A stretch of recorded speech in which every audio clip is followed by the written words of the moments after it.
அண்ணே, பாவைக்கு ஆனது உண்மையான ஆக்சிடென்ட் நீங்க நினைக்கிறீங்களா என்ன? இந்த டவுட் எனக்கும் ஆரம்பத்துல இருந்தே இருக்கு அயலி. ஆனா எனக்கு நல்லா தெரியும் அந்த இடம் ரொம்ப சேஃபான இடம். அங்க அதிகமா வண்டி நடமாட்டமே இருக்காது. யூசுவலா நிறைய பெத்தவங்க அவங்க குழந்தைய கூட்டிட்டு வாக்கிங் போற இடம் அது. அதுவும் பாவைய நான் நிறுத்தி வச்சிருந்த இடம் ரொம்ப சமமான ரோடு. அந்த ஸ்ட்ரோலரும் தனியா நகர்ந்து போறதுக்கு எந்த வாய்ப்புமே கிடையாது.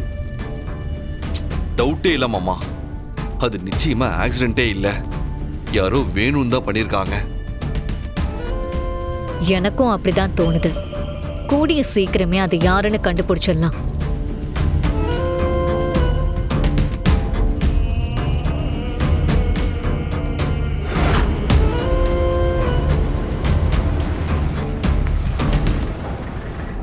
சரி, முதல்ல பாவை பத்தி விசாரிப்போம். இந்த விஷயத்தை அப்புறமா பாத்துக்கலாம் வாங்க.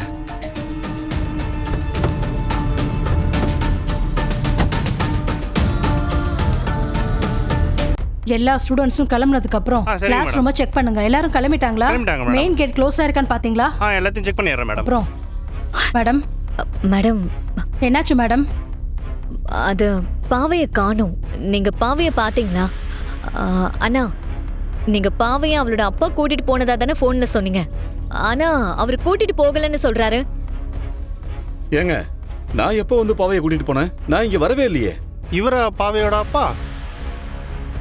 இல்லையே, அவர் ஆள் பார்க்க வேற மாதிரில இருந்தாரு. ஐயோ, வேற மாதிரினா புரியலையே. இதுக்கு முன்னாடி நீங்க பாவையோட அப்பாவை பார்த்ததே இல்லையா? இல்லை சார், நான் போன மாசம் தான் சார் வேலைக்கே வந்தேன். அதுக்காக யாரு வந்து பாவையோட அப்பான்னு சொன்னாலும் நீங்க குழந்தைய அவங்க கூட அனுப்பி வச்சிருவீங்களா? இப்ப குழந்தை எங்க போச்சுன்னு தெரியலங்க. இதுக்கு என்ன பதில் சொல்ல போறீங்க? ஏங்க இப்படி பொறுப்பே இல்லாம இருக்கீங்க? இப்ப குழந்தை எங்க போய் தேடுறது? அண்ணே, பாவை ஸ்கூல்ல இருந்து போகும்போது டைம் என்ன இருக்கும்? ஒரு 4 மணி இருக்கும் மேடம். நான் கூட வந்தவங்க கிட்ட பாவையை ரெகுலராக டிரைவர் தானே வந்து கூப்பிட்டு போவாங்க, இன்னைக்கு என்ன நீங்கள் வந்துருக்கீங்கன்னு கேட்டேன். அவர் வீட்டுக்கு கால் பண்ணி இன்ஃபார்ம் பண்ணிடுறேன்னு சொன்னார் மேடம். ஆனா வந்தவன் ஆள் எப்படி இருப்பான்? அடையாளம் ஏதாவது சொல்ல முடியுமா? இல்லை சார், வந்தவர் ஹெல்மெட் போட்டிருந்தாரு. அதனால் அவர் முகத்தை என்னால் தெளிவாக பார்க்க முடியல சார். ஏங்க, வந்தவன் முகத்தை கூட பார்க்கலையா? ஆனா குழந்தைய அவங்க கூட நம்பி அனுப்பி வச்சிருக்கீங்க. இத போய் என்னங்க சொல்றது? சார், நான் அவர் கேட்டவனையெல்லாம் அனுப்பல. பாவையோட ப்ரொசீஜரை செக் பண்ணி தான் அனுப்புனேன். என்ன ப்ரொசீஜர்? அதில் இருக்கிற ஒரு பைக் நம்பர் தான் வந்தவரோட பைக்லையும் எழுதி இருந்துச்சு. அதனால தான் அவரை நம்பி நான் பாவையை அனுப்புனேன். ஒரு நிமிஷம் இருங்க.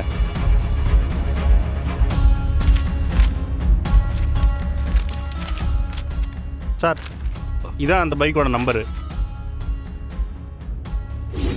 சிவா மாமா, இது ஏன் பைக் நம்பர் தான்.